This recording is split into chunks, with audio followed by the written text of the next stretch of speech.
They are not like any other band. From 1987 onwards, Bill Drummond and Jimmy Cauty had been pop provocateurs in various incarnations. Hello, I'm Bill Drummond. I sometimes call myself King Boy D. And I'm Rockman, and that's what I'm going to be called today. And we're the Justified Ancients of Moo. Disco 2000 was their pop project, and they'd had a #1 as the Time Lords. Then published a manual detailing how to have a #1. Get this book, we guarantee. Within 3 months, you will have a #1. You'll be there on top of the pops. And in '91, they were the KLF. There was so much that came with them. They seemed to be more interested in making statements than making records, and yet the records they made, and this shouldn't have been true, were brilliant. The KLF appeared on Top of the Pops 6 times in 1991. Of course, because what's the point of being a band or being a kind of set of art terrorists if you're not going to be seen? So everything they did was about being bigger and better, and they never lost their cool, and they never sold out. 1991 saw the last official single from the KLF, and it was audacious, it was balmy, it was justified. Jimmy and I were working in the studio on what was going to be our new single, Justified and Ancient, and it wasn't working out, and we were getting a bit desperate. Jimmy turns to me and says, "Look, Bill, I know what this track needs. It needs Tammy Wynette."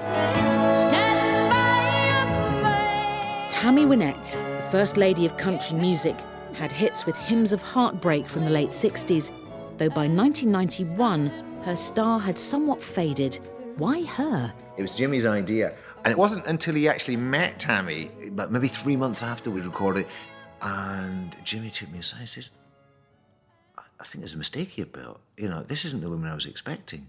I says, "What?" And he started describing, and it was obviously Dolly Parton. He got Dolly Parton and Tammy Wynette muddled up.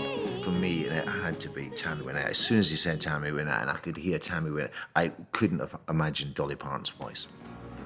I don't wanna play house. We played it down the phone to her, you know, the track so far, and she agreed straight away.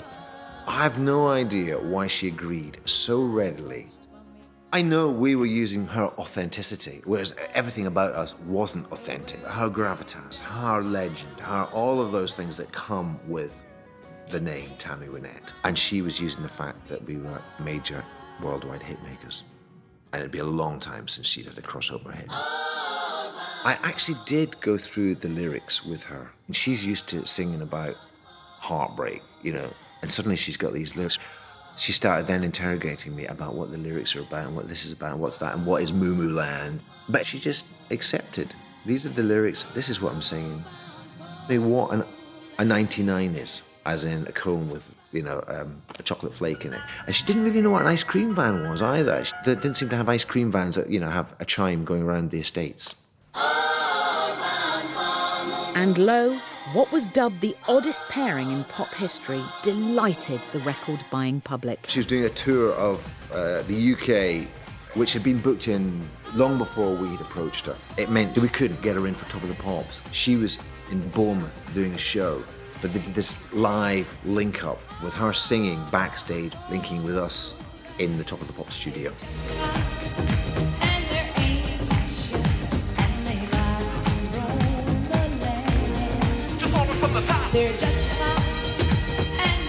mean, it was very strange, but I think it did work. It gave her kind of a ghostly appearance, which kind of added to the myth.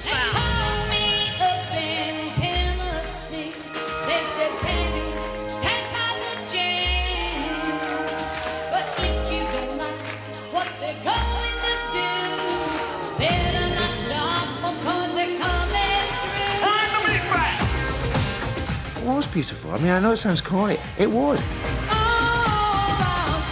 And it was probably the best record we ever made.